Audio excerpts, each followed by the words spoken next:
Welcome to the Alberta Legislature for Monday, the 14th day of May, 1990. I'm David Carter, Speaker of the House and member for Calgary-Egmont.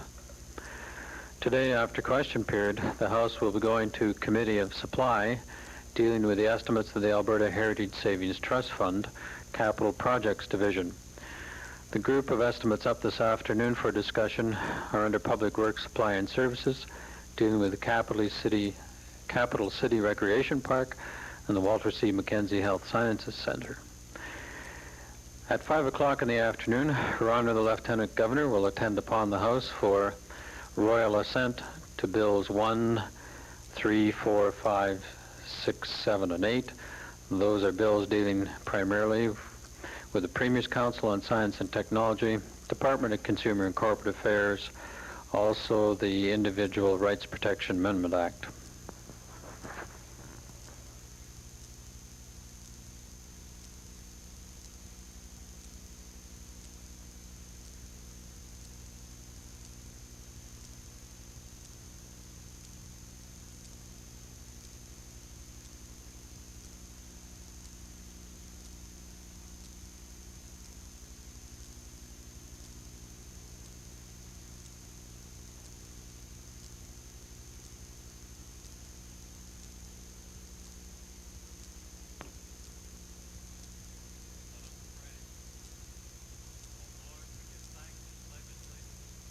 Diversity of our history. We welcome the many challenges of the present. We dedicate ourselves to both the present and the future as we join in the service of Alberta and Canada. Amen.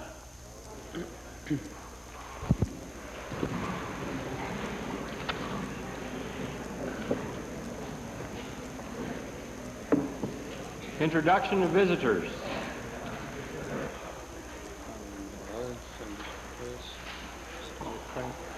The Associate Minister of Agriculture. Mr. Speaker, I am pleased to introduce to you and through you to members of this Assembly a 7-person delegation from the Russian Soviet Federated Socialist Republic, led by Republic Agriculture Minister Anatoly Ustinin. Minister Ustinin and his delegation are in our province for the 3rd annual Alberta RSFSR consultations on agriculture. We look forward to these consultations as well as to the next round of meetings, which will be held in the Soviet Union next year. Mr. Speaker, our guests are seated in your gallery, and I would ask our visitors to rise and receive the very warm welcome of our Assembly.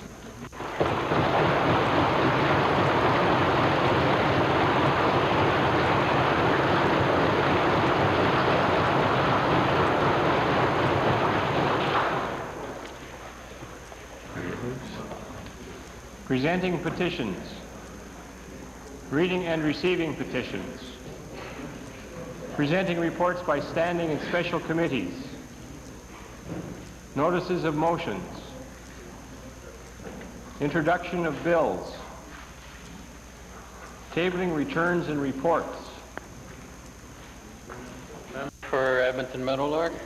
Mr. Speaker, I rise to table a report by the George C. Marshall Institute titled Scientific Perspectives on the Greenhouse Problem, which, contrary to statements by the Minister of Energy, in fact does not conclude that no action is required on global warming.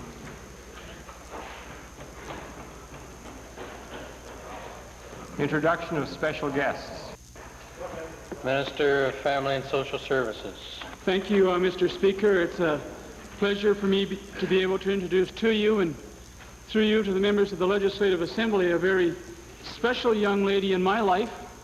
My daughter Lori is in the members gallery, and she is accompanied by 54 of her classmates from the School of Mount View, located in the constituency of Red Deer South, and they are accompanied by their teachers, Mr. Greg Atkinson, Madame Kathy Ziegler, Madame Andre Caron, and parent Julie Hambley. I would ask that they now rise and receive the warm welcome of this Assembly.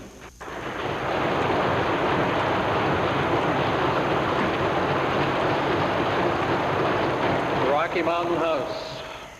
Speaker, it is a great deal of pleasure and an honor for me today to introduce to you and to the members of the Assembly on behalf of the Minister of Parks and Recreation, a constituent of mine who has dazzled the world twice in competition. Kurt Browning, the 1990 men's world figure skating champion, is seated in your gallery along with the Honorable Steve West's wife and daughter, Marie and Deanne Dialda. Mr. Speaker, athletes like Kurt are fortunate to benefit from the support of their parents, coaches, their figure skating clubs, and the Alberta Sports Council. Having become a world-class athlete, Kurt is now a role model for those grassroots level athletes who are in the same position as Kurt was some 10 years ago. We are proud to have assisted Kurt throughout his athletic career with programs from the Alberta Sports Council, and hope that he will continue to strive for excellence and continue to be the excellent ambassador for Alberta that he has been in the past. I would ask that they now rise and receive the warm welcome and congratulations of this Assembly.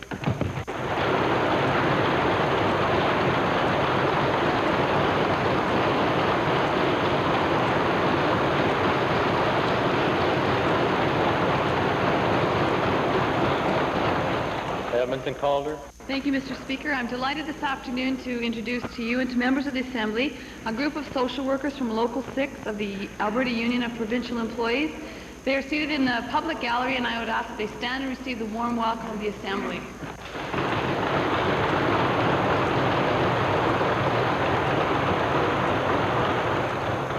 Edmonton Beverly. Thank you, Mr. Speaker. Very pleased today to introduce to you and some members of the Assembly two groups from the constituency of Edmonton Beverly. The first are a group of students from Sifton School. There are 31 of them. They're accompanied by their teacher, Ms. Johnson, and their parent, Ms. Orr. I'd ask them to rise and receive the welcome of the Assembly. They're seated in the public gallery.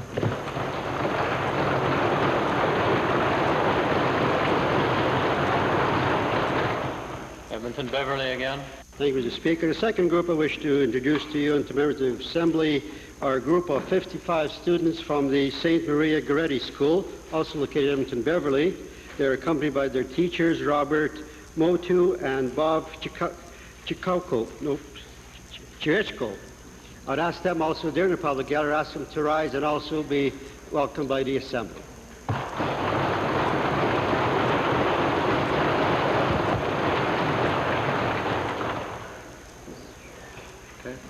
Ministerial statements. Tourism. Mr. Speaker, as Minister of Tourism and on behalf of Mr. Joe Couture, President of the Tourism Association of Alberta, and my colleague Brian Evans, Chairman of the Alberta Tourism Education Council, I'm pleased to advise this House that May 14th to 20th has been designated National Tourism Awareness Week in Canada. This year in Alberta, a variety of activities are planned to help increase awareness of the economic and social benefits of tourism. I hope that every member of this House will join us during National Tourism Awareness Week as we and our private sector partners pay tribute to the accomplishments of the dedicated people of our tourism industry. Tourism is hard at work for the benefit of all Albertans. The excellence of our tourism products is well known, and the reputation of Alberta as a preferred destination is growing. With tourism now ranked as Alberta's third largest industry, this government realizes that the importance of managing our tourism resources, services, and products has never before been more important. Some of our initiatives include working with each of the Alberta's 425 communities to assist them in completing their economic tourism plans through the award-winning and internationally recognized Community Tourism Action Planning process. Support for the Alberta Tourism Education Council to help establish the highest levels of excellence in service quality, and other important programming, including the Community Tourism Action Program, the Team Tourism Program, and a new Attitude and Awareness Program, which encourages every Albertan to give our visitors their Alberta best. All of these programs are examples of the ways in which Alberta Tourism is working closely with the private sector to advise and assist the visionaries and entrepreneurs of our industry. Thanks to the unique partnership we maintain with our men and women in the tourism industry, Alberta is now a distinguished leader and is recognized worldwide as an innovator in tourism development. Government and private sector are a team working together, and as a result, we're learning from each other and growing together. It's that spirit of family, which lends to such enthusiasm to the Alberta tourism industry. I urge every Albertan to get involved in the tourism activities of their community on an ongoing basis and to join us in celebrating this vital Alberta industry May 14th to 28th. Thank you, Mr. Speaker. Leader of the Opposition. Well, Mr. Speaker, it's again hard to disagree with what's written in this ministerial announcement. I think we all would agree that this is a very important industry, and as much as we can encourage it, the better, Mr. Speaker. But I would remind this government, Mr. Speaker, that it's hard to give away a third of northern Alberta to the pulp and paper companies and then expect, Mr. Speaker, that you're going to develop a tourism industry, at least in the northern part of the province. Hear, hear. I don't think you'll see a lot of tourists flocking in to look at that, Mr. Speaker. And along with that, Mr. Speaker, I think perhaps the greatest asset we have for tourism is our natural beauty and our wilderness in this province. Throughout the world, most of the natural regions are gone, Mr. Speaker. It seems to me that this is the type of thing that will bring more and more tourists in. So we have to look, Mr. Speaker, at different modes. Not everybody wants to go to a Kananaskis for the rich, Mr. Speaker. Mm-hmm. And I think sometimes we've overemphasized these sorts of developments to the detriment of the sort of the natural beauty. So I leave that with the minister, Mr. Speaker. The only other comment I would make is that, I think and hope that we're moving in this direction, that we must recognize, as the minister says, that this is the third largest industry in the province. And it is an important industry, and we must now recognize that in our higher institutions, especially our colleges, that we have to do a better job with tourists while we're here. If I may say so, having just been to the United States, I'd say to you, Mr. Speaker, to the minister, that they seem to know how to treat tourists much better than we do.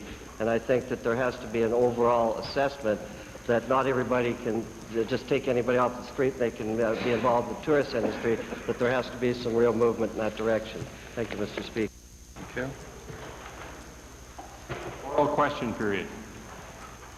Leader of the Opposition. Mr. Speaker, I'd like to direct the first question to the Minister of Labour. Mr. Speaker, Albertans have to wonder where this government's priorities are. Last Friday, the Labour Minister refused to meet with union negotiators and instead sent a note saying, and I quote, "The Alberta government will play no part in a publicity stunt that is confrontational and counterproductive." End of quote, Mr. Speaker. Talk about counterproductive, Hear, Mr. hear. Speaker. The minister must realize that by refusing to negotiate, she is prolonging that strike and leaving many Albertans at risk.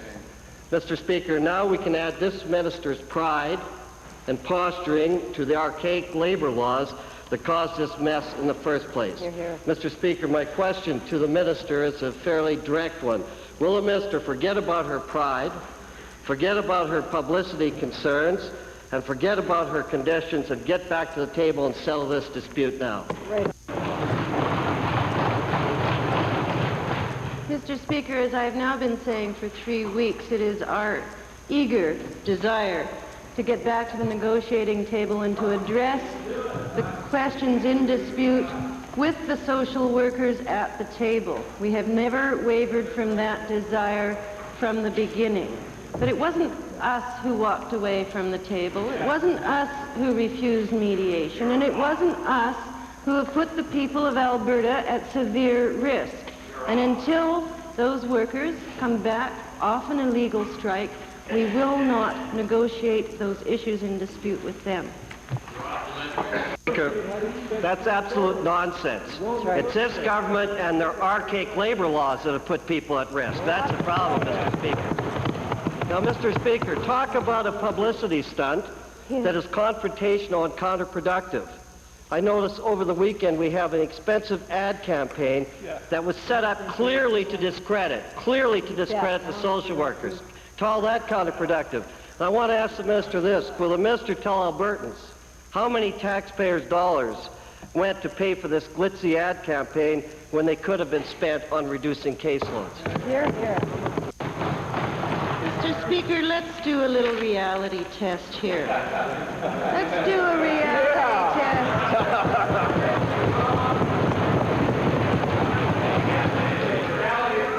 Let's do a reality test on the information that that advertisement contained, which is information, I do believe, that the people of Alberta are entitled to.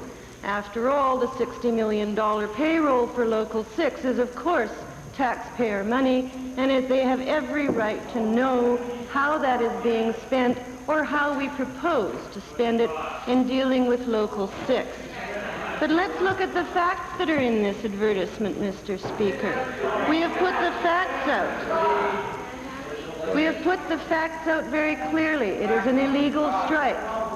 We've offered mediation and they've refused it. We want to get back to the negotiating table and they refuse to come back to work, which would allow us to get on to a resolution. Let's look at this advertisement, which says very clearly our commitment to the social workers. It's fine to deal with certain aspects, but that's not the real question that was asked. Supplementary, Leader of the Opposition. Mr. Speaker, the reality test is this. This is a bad government with bad laws. That's the reality test, Mr. Speaker. Bottom line. Mr. Speaker, now the minister, we know that the minister, by refusing to answer the question, that there's thousands of dollars spent, Mr. Speaker. This is a minister that says that she wants to negotiate, but won't negotiate because she's hiding behind bad laws, Mr. Speaker. My question to the minister then is this. When will this government admit that their priorities are all wrong and start spending money on solutions instead of on radio and paper ads, Mr. Speaker? Here. Let's take an objective test as to how effective our laws are, Mr. Speaker.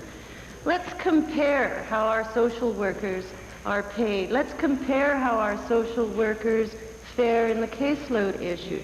Let's see whether the right to strike in British Columbia and the right to strike in Saskatchewan and the right not to strike in Manitoba, which the law came in, by the way, under an NDP government, and do not give them the right to strike in Manitoba. Let's look. The truth is out. The truth is out, Ray. Let's look at the pay issue. Until, of course, if we are successful in getting to the table so the social workers may accept our offer, which would make them the highest paid in Western Canada, until that happens, Manitoba, without any strike legislation at all, is the highest paid in Western Canada. With strike legislation, BC and Saskatchewan are lower even than we are today. Ask me if this legislation is effective or whether the social workers are indeed being well treated by this government. Main question.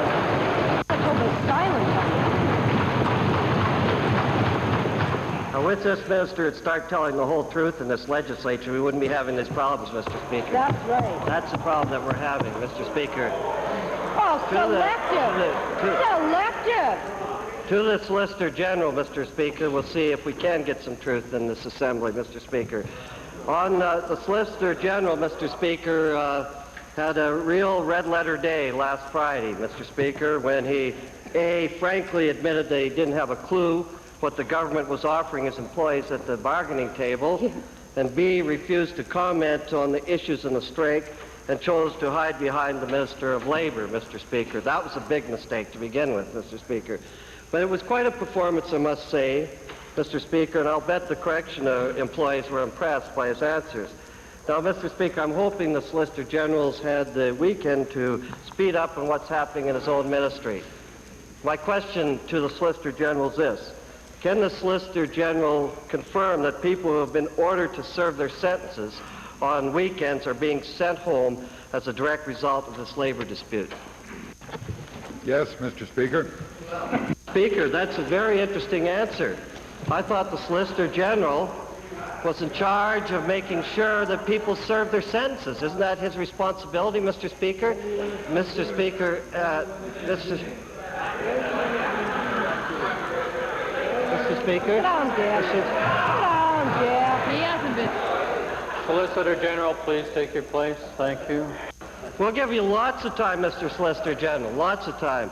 But, Mr. Speaker, doesn't the Solicitor General, my question, realize that he's shirking his duties as a chief law enforcement officer in this province by cutting short sentences that were handed out by the courts, Mr. Speaker? Yep. Mr. Speaker, I dearly wish that the honorable leader of the opposition would take the time to bring himself up to at least an elementary understanding of the sentencing procedure of this province. We currently have just a large majority of the correctional officers out on strike, a situation that bothers me very, very much because I'm convinced in my own mind 95% of these people do not want to be on strike, and I rather suspect you're aware of that the honorable leader of the opposition is aware of it too. In direct response to that question, there are sentencing procedures in this province which in fact the judges have sentenced to intermittent time served, which means that that time is served on the weekends, on Saturday and Sunday. In no instances, in absolutely no instances, is there anyone on intermittent sentencing that is in fact a danger to the public. They never would have made intermittent sentencing had they been a danger to the public. So for a convenience for them, in order that they can maintain their jobs during the week, live with their families, be a support there is the intermittent sentencing procedure. It is true, as I answered in the first instance, there has been a modification of this during the course of this strike. But the public should be aware, of course, that all of these matters will be appropriately handled as soon as the strikers are back at work, as I know 95% of them want to be at least. Thank you.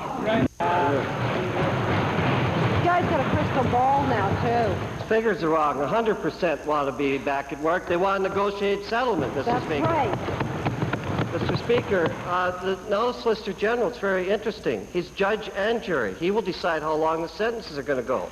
That's a very interesting analysis, Mr. Speaker. Right. But I want to come back to this minister. These workers are denied the right to strike because their services are supposed to be essential, Mr. Speaker. And yet the Solicitor General parks himself in front of a TV camera and says they can stay out as long as they want, Mr. Speaker. You can't have it both ways. That's right. And I have a very simple, straightforward question to this minister. When is this Solicitor General going to get serious? You're new. Don't act like the rest of them. Right. When are you going to get serious and get involved with the settling of this dispute instead of talking out of both sides of your mouth? Right. Mr. Speaker, I have attended at correctional institutes all over this province for long service awards of excellence. We have people in the Correctional Services Division that have as much as 5 years perfect attendance. I know these people, and I'm concerned about them being on strike too. I know what goes on at the supper table of these people. I know what happens when checks don't come into one-check families or fixed income families. I'm well aware of that.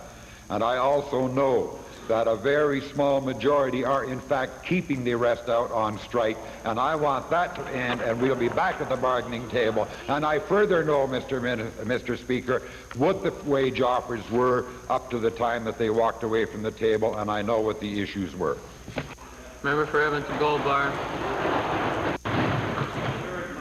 Thanks, Mr. Speaker. Mr. Speaker, I was pleased to learn of the weekend initiatives of the Minister of Family and Social Services to resolve the impasse we're in. I think this was a sensible move, Mr. Speaker. I hope it signals an end to the rigidity that we've experienced, to move to resolving the job action and the problems that provoked it. Still, we're left, Mr. Speaker, with the rather inflammatory ads that we saw on the weekend and incompatible positions causing a great deal of confusion. My first question, Mr. Speaker, is to the Minister of Labour.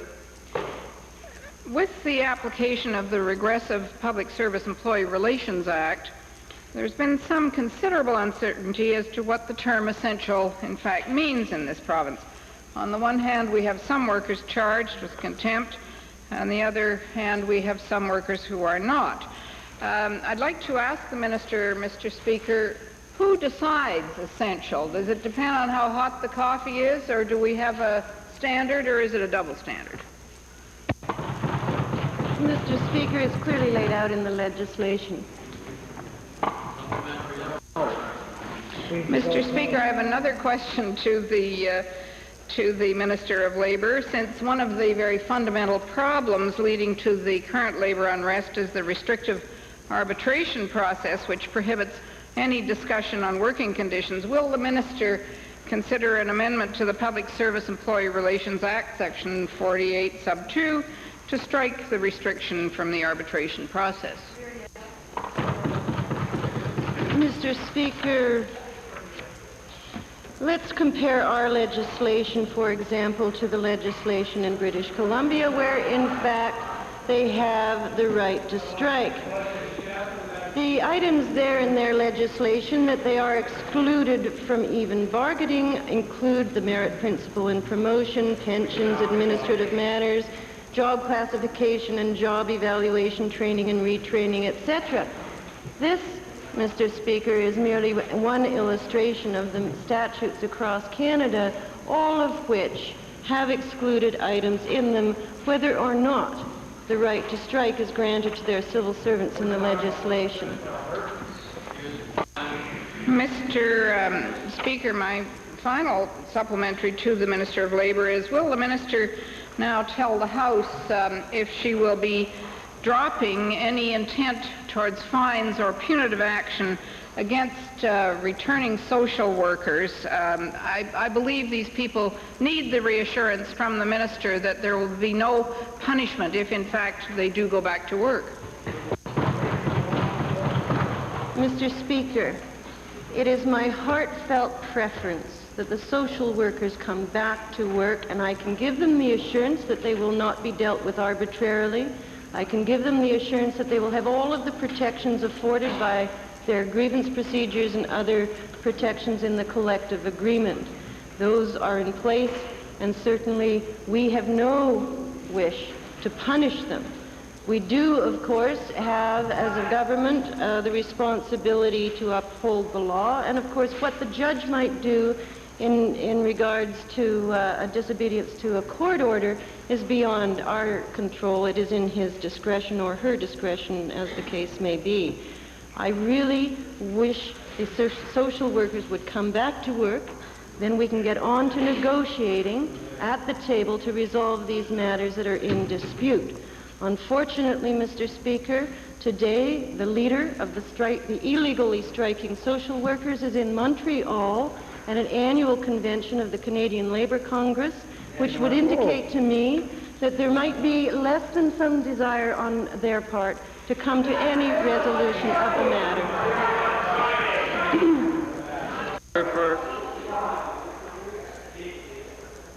Member for High Whitfall by Edmonton Avonmore. Thank you, Mr. Speaker. My question today is to the provincial treasurer. Mr. Speaker, during the mid-'80s, during the recession, a number of financial institutions in this province were forced to take over possession of various ranch lands, farmlands, acreages, and the like, under such names as SC Properties, FIC, AIC, credit unions, and that kind of financial institution. A number of constituents in my area have asked me, how does one go about finding out what properties are for sale, who's selling it, and what price? Could the minister answer that? Mr. Speaker, I'm sure members will recall that November the 1st, 1989, the Legislative Assembly put into place the credit union legislation, an act which had been under debate in this Assembly through 1989. That also triggered a time, Mr. Speaker, when the administration of properties which were repossessed under the credit union system, the so-called SC properties, were transferred for administrative purposes and ownership purposes to a company called NA Properties. We've had a considerable amount of discussion already in this Legislative Assembly about NA Properties, but that entity, Mr. Speaker, is used to control all the dispositions of real estate owned by the province right now, which has come about as a result of failed financial institutions. To answer the question specifically, Mr. Speaker, anyone who wishes to acquire or to be involved in any of the property owned by the government could contact NA Property and they'd be able to provide information and details as to the sale price of those assets. Thank you, Mr. Speaker. Again, to the provincial treasurer then, would the treasurer assure my constituents who are renting such NA properties that they would have a similar treatment to that which was announced in this House by the Minister of Municipal Affairs when he said that AMHC would give the tenant or the renter first chance at purchase? Will that be true with NA properties? I think I can be as generous as the Minister of Municipal Affairs. What we can say in terms of policy, Mr. Chairman, Mr. Speaker, is that the property has an inventory value which we have put into our records, and should somebody be interested in acquiring that asset, then of course the appraisal value sets the minimum price. But clearly preferences go to those people who are now within the asset, who are using it, and we would, I think, grant a right of first refusal to that person should the property come for sale. As well, Mr. Speaker, it is possible for those people who know of properties under NA properties or SC properties to make a proposition as a real estate agent or as an interested investor, and those would be considered by the board of NA properties who are set in place to manage the general affairs of these asset disposal entities. Edmonton Avonmore, followed by Edmonton Meadowlark. Thank you, Mr. Speaker. My questions are to the Solicitor General. In the city of Calgary alone, between $30 and $60 million is lost every year due to shoplifting, and most of the offenders are women. In Calgary, the Elizabeth Fry Society has developed a 10-week shoplifting intervention program which has a 90% success rate in preventing repeat offenses, and this program is now run by Elizabeth Fry chapters across Canada. My question is, given that the Elizabeth Fry shoplifting intervention program in Calgary may be suspended in 1991 due to a lack of funds, will the minister now act to contract this program as one of the department's adult community correction programs?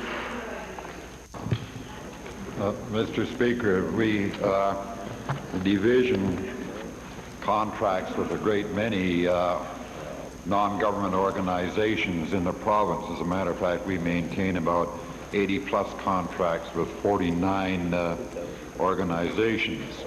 There was a general decrease of all contracts of 3% in 1991. How that decrease was applied in respect to each individual organization was at their own discretion. And if the Elizabeth Fry Society has decided to cut that particular program, I'm disappointed to hear it, but that was their option to do so. Well, Mr. Speaker, the program may be cut for the lack of availability of funds. And in other jurisdictions of the Elizabeth Fry shoplifting intervention program is a sentencing option, thus providing an immediate opportunity for the offender to understand the root causes of her unlawful behavior and to take steps to eliminate it. This is an appropriate and effective program for the perpetrators of this nonviolent crime, who are usually not deterred by fines or incarceration and may be further damaged by such interventions. Will the minister now take steps to designate the Elizabeth Fry shoplifting intervention program as a sentencing option, like alcohol and drug abuse treatment is, so that all women who come into conflict with the law through shoplifting can attend this successful and effective and cost-effective program? Great speech. Mr. Speaker, I have had an ongoing outstanding invitation from the Elizabeth Fry Society to meet with them in Calgary at my first opportunity. Apparently they haven't been able to make it to Edmonton, and as indicated earlier, there has been that general cut. Notwithstanding that, I believe in the work that this particular organization does, as well as many of the other organizations that we contract with, and I will undertake to contact the Elizabeth Fry Society to see if they would like to meet with me, either possibly in Edmonton, or if they want to continue to wait till I get to Calgary in order to set that meeting up. Edmonton Meadowlark, followed by Clover Bar. Thank you, Mr. Speaker. Mr. Speaker, on March 30th, 1990, the Minister of Energy in this legislature was careful to cite a study which he incorrectly said concluded no action is necessary on global warming. Now we see that Shell Oil Corporation is investing an extra $40 million to build a North Sea drilling rig high enough to withstand sea level increases due to the effects of global warming. In Calgary, ESSO researchers are currently studying ways to compensate for the effects of global warming on Arctic natural gas production and transportation systems. To the Minister of Environment, given that the industry is taking concrete action, the oil industry itself is taking concrete action in anticipation of the effects of global warming, why do we still have a key minister saying that no such action is necessary to prevent it in the first place, and a government backing it up with nothing more than a consultative, let's sit down and chat about it, clean air strategy? Well, Mr. Speaker, we are taking action. We recognize and understand that there are a lot of concerns with respect to global warming. That's why we have identified the gases that contribute or are alleged to contribute to global warming, such as CO2, such as ground-level ozone, such as volatile organic compounds, such as SO2, sulfur dioxide. And we have set up a process whereby government can participate with the energy industry in this province, where the government can participate with other sectors of our society to get good, solid information on this particular issue and deal with it in a reasonable manner. That is what the Minister of Energy and that has undertaken to do in conjunction with the Department of the Environment. You're doing nothing at Carbondale. I anticipated the old we're doing a clean air strategy consultative process answer, Mr. Speaker. That's what we always hear, talk, talk, talk, no action. Since the minister keeps telling us that this consultative clean air strategy is so important and such a key element of his global warming offensive, could he please tell us why it is that on March 15th he announced the details of this consultative process would be announced by the end of April, and 3 weeks later, still nothing has been announced? I don't know where this member has been, Mr. Speaker, because it was announced quite appropriately in a news release, and the strategy was, well, we told anyone who wanted to know, and obviously this member wasn't paying attention, but that's not unusual. No. Mr. Speaker, we are taking action. We have recognized that this is a problem, and I think that we have put in place a process that is going to lead us to some good, sound, reasonable conclusions. And that's been the nature of this government, is to take an approach that results in consensus and results in some good, solid data. There's no way that I can just reach into the air and pick out all the answers to these problems and simply sign a piece of paper saying, oh, all CO2 is now outlawed, all sulfur dioxide is now outlawed, all volatile organic compounds are now outlawed. I mean, that's what this member would do. That's right. Yeah. Thank God he will never be in a position to try something like that.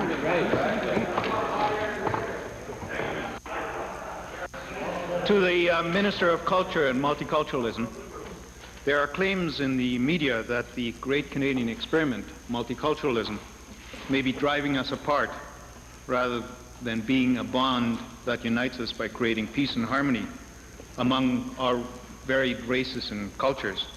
On the basis of the multiculturalism, the Commission report, Focus for the 90s, will the Minister take the initiative through amendments of the Alberta Heritage or the Alberta Cultural Heritage Act to assure that newcomers, new Canadians to Canada have the opportunity to develop skills and learn about Canadian customs so that they fit into our Canadian society to become full participants in Canada? Mr. Speaker, I'm pleased to tell the member in the House today that hopefully within a short period of time there will be amendments coming forward to the Alberta Cultural Heritage Amendment Act that will allow us to continue our work in that most important area.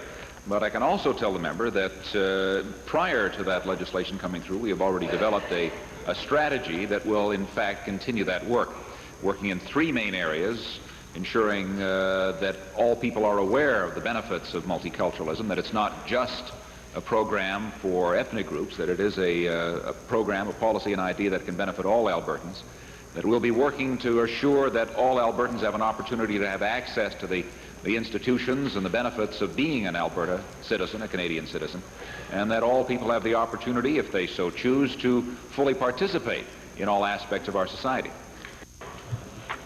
Thank you, Mr. Speaker. To become a Canadian does not necessarily mean that one forgets about their ethnic background. Events such as the annual Heritage Festival here in Edmonton provide an opportunity for awareness and appreciation of that cultural heritage. Will the minister provide, Mr. Speaker, I hope there would be more harmony and peace in the House, but will the minister provide assistance to the more than 400,000 Edmontonians and Albertans that participate in the Heritage Festival? Mr. Speaker, the Heritage Days Festival in Edmonton is, of course, the showpiece of multicultural festivals across the province. As the member quite rightly points out, some 400,000 people participated in Edmonton's Heritage Days Festival. The Government of Alberta, through the Multicultural Commission, has supported those efforts over the past number of years, to admittedly a small extent, because the festival is very successful and generates a lot of its own money internally and through the City of Edmonton.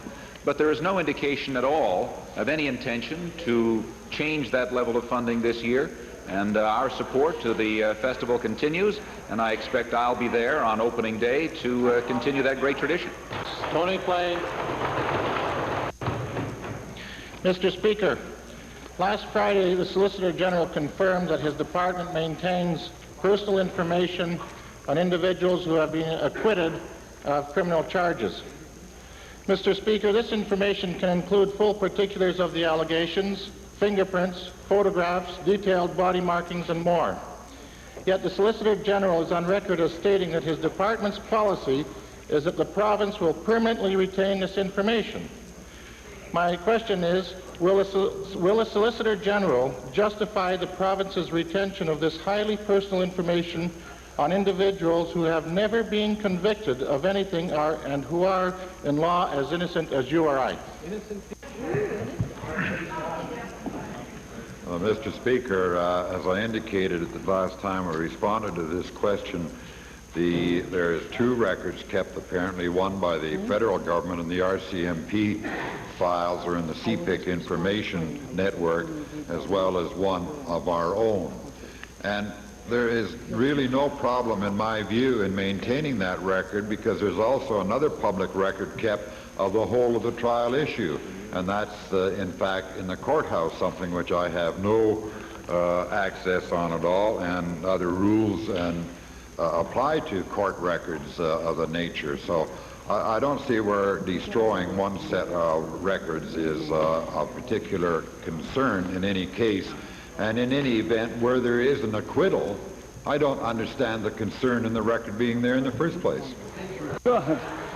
Mr. Speaker, in this country, the province does not have the right to haul someone off the street and subject him to the indignity of fingerprinting, photographing, and naked body searches. However, when this is done to a person charged with an offense who is subsequently acquitted, the least that the province can do is destroy the person's file and not use the occasion of an unsubstantiated charge as a free kick at gathering information on innocent citizens.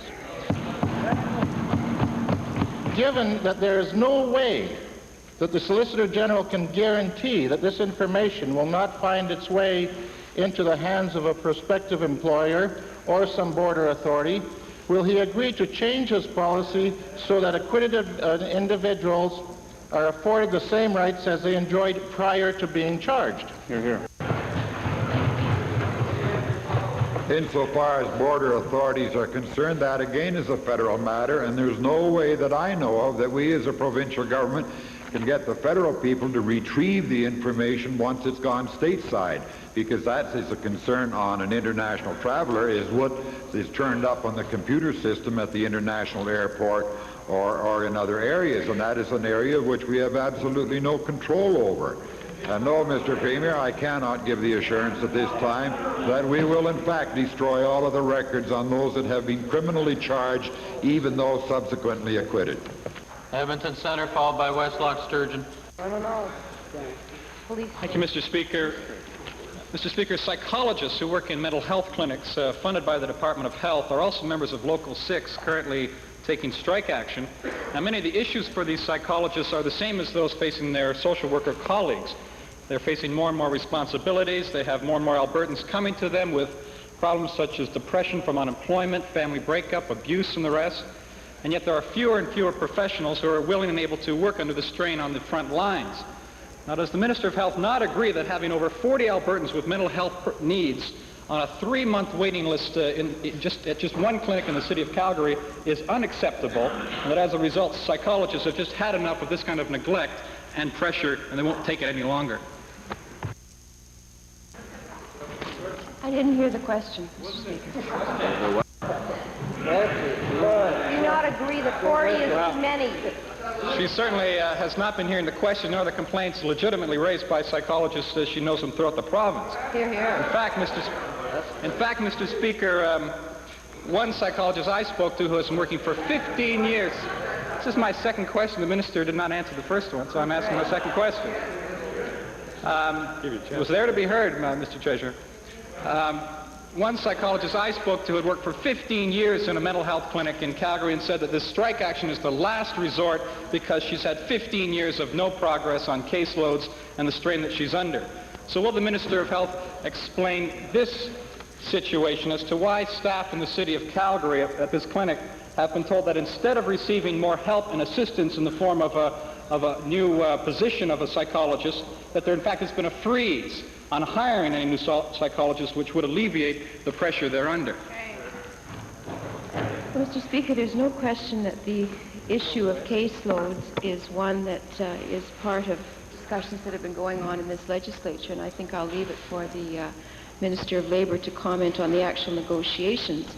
However, the issue of caseload in the mental health field is a different issue than the issue of caseload within child welfare or social assistance. Certainly there is a desire to enhance our capability to deliver services to Albertans through our mental health clinics, and that's certainly one of the goals that I have as Minister of Health, as I've expressed on several times. But to equate the two caseloads as the identical issue is quite simply not, in fact, the case.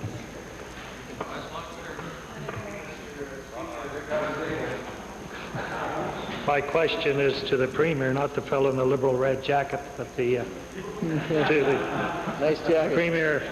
Nice jacket, though. The Mr. Premier, he quite correctly answered last week to the pocket revolt you had going from the members from Lloydminster and Smoky River that brought up the fact that we still not accessed the $80 to $90 million that were available from the federal government for agricultural aid. And your correct answer was that the federal government was responsible for bad prices. However, the provincial government in general has a history of being responsible for helping out those farmers that have had problems due to weather. And we've had too much rain in the north and too much in the south. So my question to the Premier, Mr. Speaker, follows on some discussions I've had with the Deputy Prime Minister's office that would accept giving their grant to the whole of the farmers in the province if the province matched it up by topping it up in those areas where the weather had been bad. Would the Premier consider doing that in order to access the federal funds? Mr. Speaker, perhaps the Minister of Agriculture may also want to respond to this when he is back, or indeed the Associate Minister of Agriculture today. Frankly, Mr. Speaker, the government of Alberta is expending huge amounts of money to assist our agriculture community. The honourable members know that the dollars that are flowing towards, first, the low interest, fixed cost, long-term financing. The honourable member knows that there is huge amounts of money going to help our farming communities with the dollars for protection, shelter against high energy costs. Some 63 cents a gallon in the case of gasoline, and some 88 cents a gallon sheltering in the case of diesel. I think the honourable member also knows that we are putting in some $500 million to provide single line telephone service into our farmers and ranchers' homes. We have overhauled the crop insurance program, made it more flexible, put more dollars into it. We put some $16 million into helping in northwest Alberta. We are helping, Mr. Speaker, with the paving of secondary highway system. Mr. Speaker, this government is making an unprecedented commitment to our farmers and ranchers. And I find it strange that the federal government now says if we'll find some other dollars we can add to theirs to give to farmers and ranchers, when the federal government says they have the money, but they don't want to give it. They have it, they say it's needed, but they don't want to give it. Now this member is trying to say that we should do something to make them give it.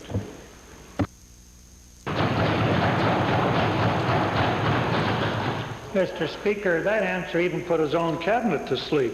The question here, Mr. Speaker, to the Premier is that you've already topped up some funds in the Peace River area, the government, which I take my hat off. You did all the wonderful things you said you did ad nauseum. The point is there is $90 million on the bench down there that the Deputy Prime Minister's office will pay to our farmers out here if you will top it up in those areas where the weather has been bad. Would you look into it and give a report back to the House in the next week?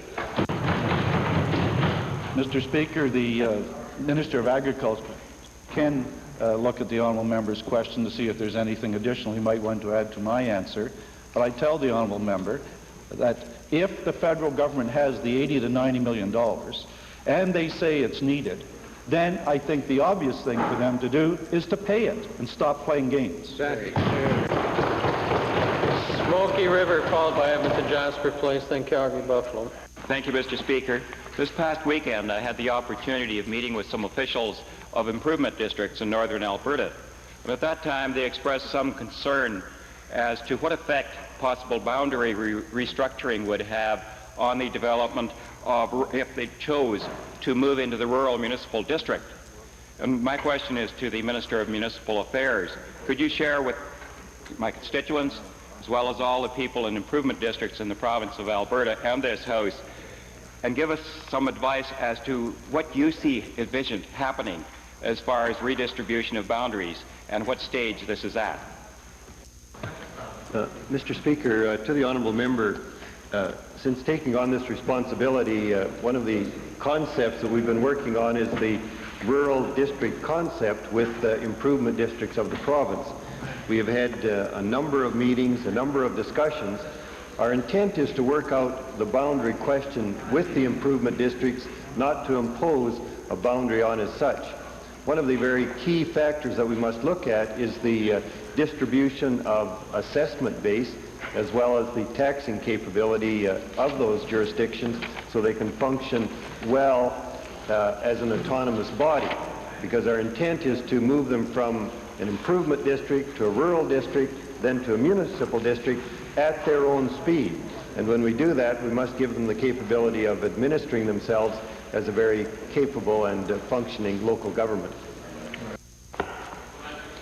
Thank you. My supplementary is to the Minister of Municipal Affairs again, and it basically involves, and the major concern, of course, is in the taxation process. Will there indeed be changes in the taxation process? Would the Minister envisage that there may indeed be some adjustments as far as taxation is concerned?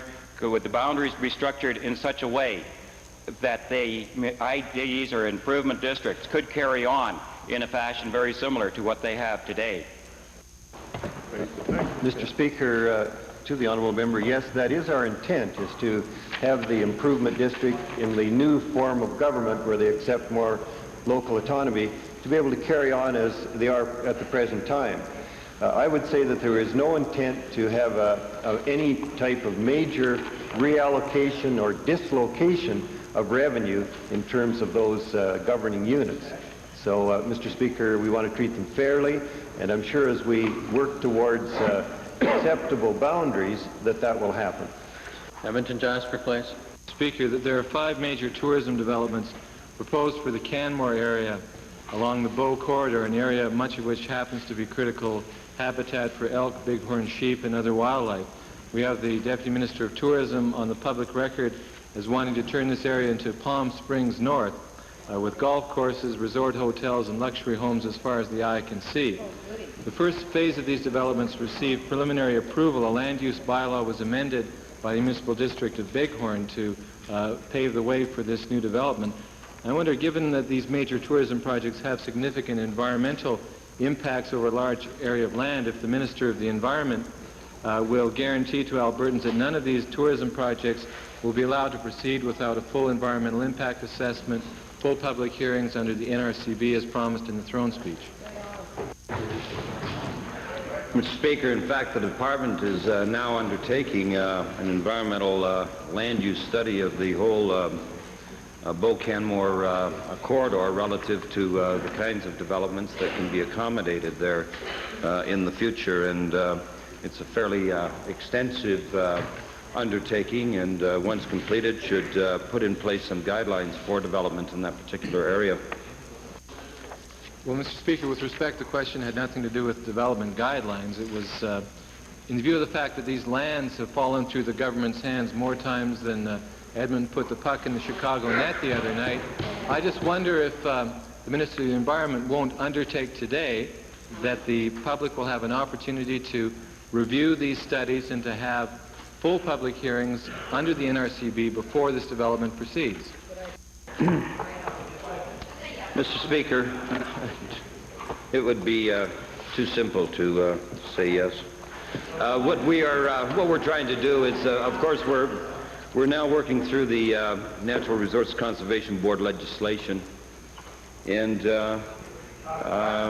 basically trying to define those projects that would be mandatory under that legislation. And when we work this through, of course, we'll be bringing that legislation to the Assembly, and it can be debated more appropriately at that time. Calgary Buffalo. Thank you, Mr. Speaker. Just recently, Mr. Burt Brown, chairman of the EEE Senate Committee, has written to the 11 first ministers alleging that the Quebec and federal governments have misled the country and have no intention of supporting a Senate with equal provincial representation and effective powers.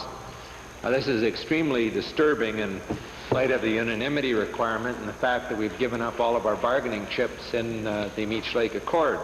And to the Minister of Federal and Intergovernmental Affairs, whose committee included Mr. Brown and visited all the provincial governments last year to discuss the Constitution, is Mr. Brown right or is he wrong in his allegations?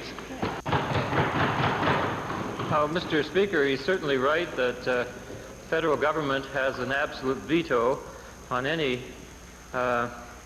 changes to the Constitution of Canada. As to his speculation, it's just that. Well, the fact is that Mr. Brown should have been venting his anger at this province for failing to represent the interests of the province. And I'm wondering, through the Premier, whether the Premier doesn't, since the Premier doesn't have any statement, either in writing or orally from Premier Barassi indicating a support for the EEE Senate, what evidence can he provide for Albertans that we're going to, in fact, get support for that concept in light of the fact that we have given up all of our bargaining chips and they're showing a very negative attitude in discussions with Mr. Brown? Mr. Speaker, as the Minister of Federal and Intergovernmental Affairs just pointed out, that this is an allegation being made by Mr. Brown. Mr. Brown is a respected Albertan who has a point of view and should be able to express them. And as I said, he's a respected Albertan and able to express his views.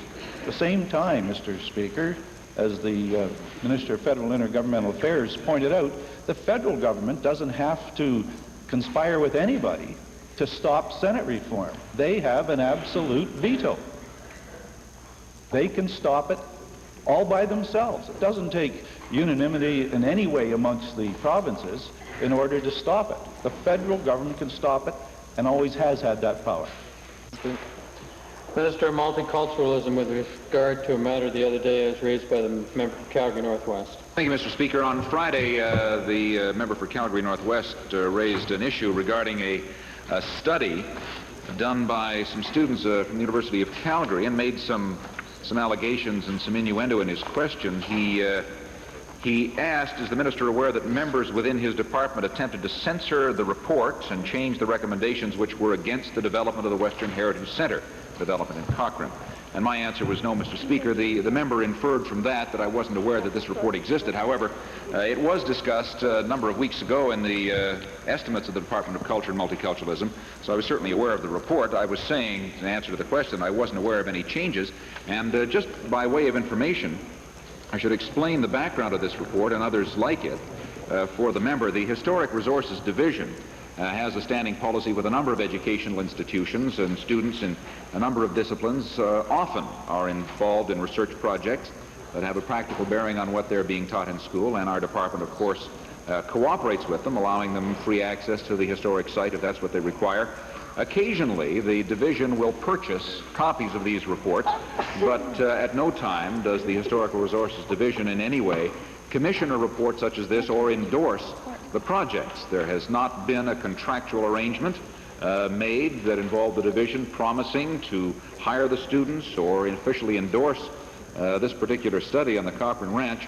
But what happened and where the confusion arose, and obviously the member was swept into that confusion, when the students finished the project and they released their report, they inadvertently included the name of the Department of Culture and Multiculturalism on it.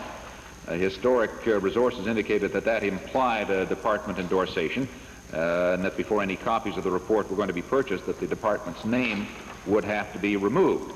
Now, that is hardly either censorship or in any way removal of an implied endorsement. It merely indicates that the students did a report, and the department indicated that they were not a party to that report and asked that their name be removed from it. I indicated during the debate on my estimates that we were aware of this report, and that if someone wanted a copy of it, they should check with the University of Calgary. But as I indicate, Mr. Speaker, this was not a department report, division report, and was never endorsed or changed by it. Northwest, Calgary Northwest. Well, Mr. Speaker, I thank the Minister for that supplementary information. The question that I would put to the Minister, then I also have the report and have looked at it. My supplementary question then would be, if the report was not commissioned by the Department of Culture, or at least endorsed by the Department of Culture, why then would the professor who was involved with the preparation of the report request an apology from the Minister, or for the member from Banff Cochrane regarding the production of this report? That sounds more appropriate for a matter between the member and the professor. Was there a point of order, Mr. Harris? No, thank you. Orders of the day? Supply.